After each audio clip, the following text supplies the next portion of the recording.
Assalamualaikum warahmatullahi wabarakatuh. Eh, Perkenalkan, nama saya Muhammad Rifki Alfarizal dengan nomor induk mahasiswa 220404502037. Saya merupakan mahasiswa program studi bimbingan dan konseling Fakultas Ilmu Pendidikan Universitas Negeri Makassar. Pada kesempatan kali ini, saya akan memaparkan rencana penelitian kuantitatif saya yang berjudul Hubungan Antara Dukungan Sosial dan Kepercayaan Diri dalam Presentasi Kelas pada Siswa Kelas 8 di SMP Negeri 33 Makassar. Yang pertama, bab pendahuluan, bab 1. Kita semua mengetahui bahwa kemampuan berbicara di depan umum, khususnya dalam bentuk presentasi, merupakan keterampilan penting dalam dunia pendidikan abad ke-21. Kegiatan presentasi di kelas kini menjadi bagian dari penelitian, pembelajaran aktif, serta pengembangan soft skill siswa. Namun kenyataannya, banyak siswa yang masih merasa gugup, ragu, bahkan menolak saat diminta melakukan presentasi di depan kelas. Salah satu faktor yang berperan besar dalam hal ini adalah kepercayaan diri. Kepercayaan diri sendiri merupakan keyakinan seseorang terhadap kemampuan dirinya dalam menyelesaikan tugas atau menghadapi situasi tertentu. Siswa yang memiliki kepercayaan diri tinggi umumnya tampil lebih tenang, percaya diri, dan berani menyampaikan ide secara terbuka. Justru sebaliknya, siswa yang kurang percaya diri cenderung menghindari interaksi sosial di depan umum. Faktor penting yang diyakini mempengaruhi kepercayaan diri adalah dukungan sosial. Dukungan sosial dapat berupa dukungan emosional dari teman sebaya, dukungan instrumental dari guru dalam membantu persiapan tugas, maupun dukungan informasional dari orang tua yang memberikan saran dan motivasi. Ketika siswa merasa diterima, didengarkan, dan dimotivasi oleh lingkungan sekitarnya, mereka akan lebih berani untuk mengekspresikan diri. Nah, berdasarkan latar belakang tersebut, maka penelitian ini bertujuan untuk mengetahui hubungan antara dukungan sosial dan kepercayaan diri siswa dalam melakukan presentasi kelas.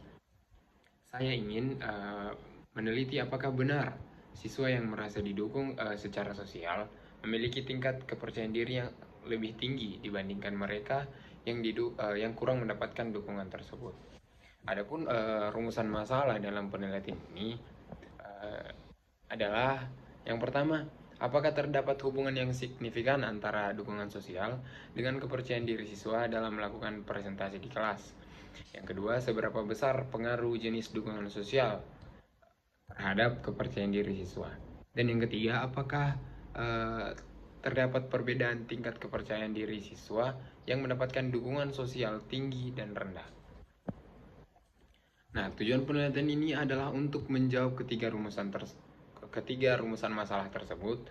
Sedangkan manfaat penelitian ini diharapkan bisa memberikan kontribusi bagi guru, konselor, dan pihak sekolah dalam membangun lingkungan belajar yang lebih suportif, sekaligus menjadi literatur tambahan dalam pengembangan bimbingan psikososial di sekolah. Yang kedua, tinjauan pustaka.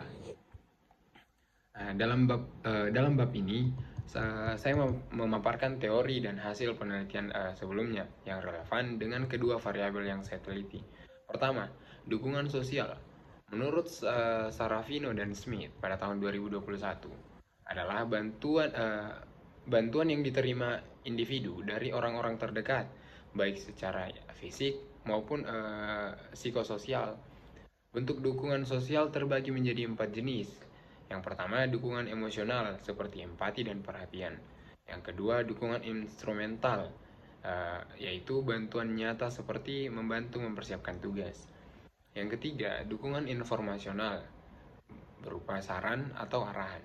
Dan yang keempat, dukungan penilaian, yakni umpan balik yang membantu individu memahami situasi.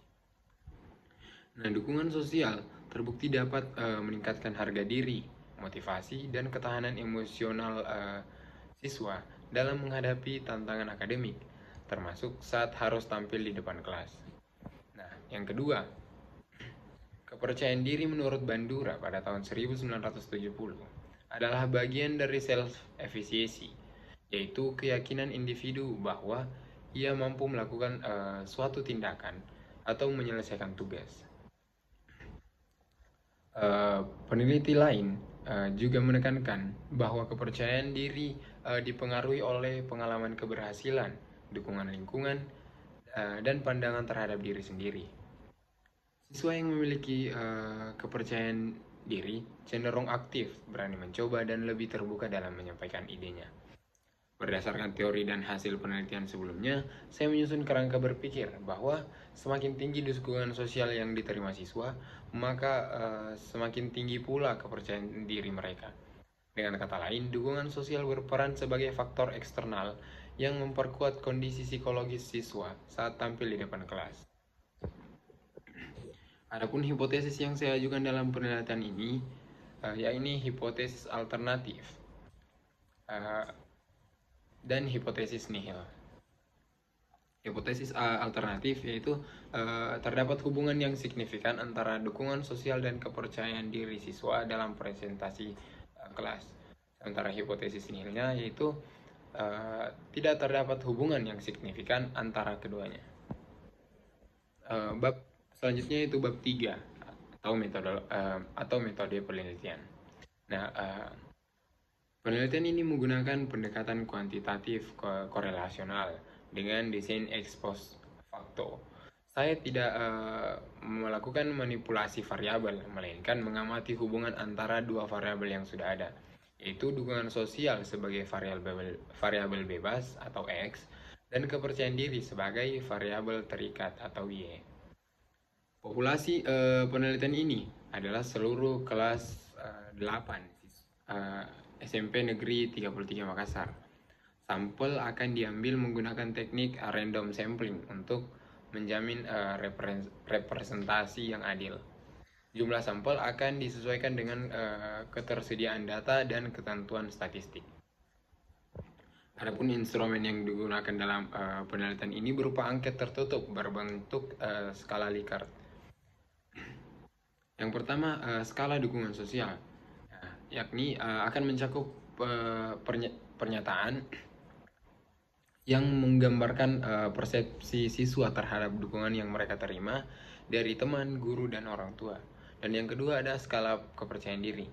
Nah, akan mencakup indikator seperti keyakinan terhadap kemampuan diri, sikap positif terhadap diri sendiri, kemandirian, dan keberanian berbicara di depan umum.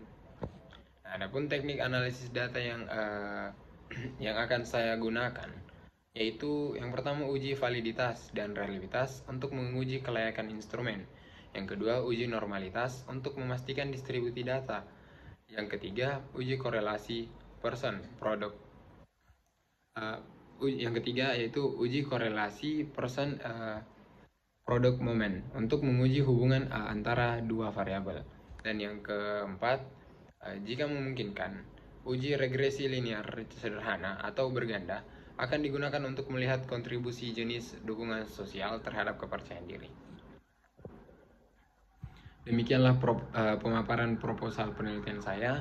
Penelitian ini saya harap dapat memberikan gambaran yang lebih jelas mengenai peran dukungan sosial dalam meningkatkan kepercayaan diri siswa, khususnya dalam konteks presentasi kelas.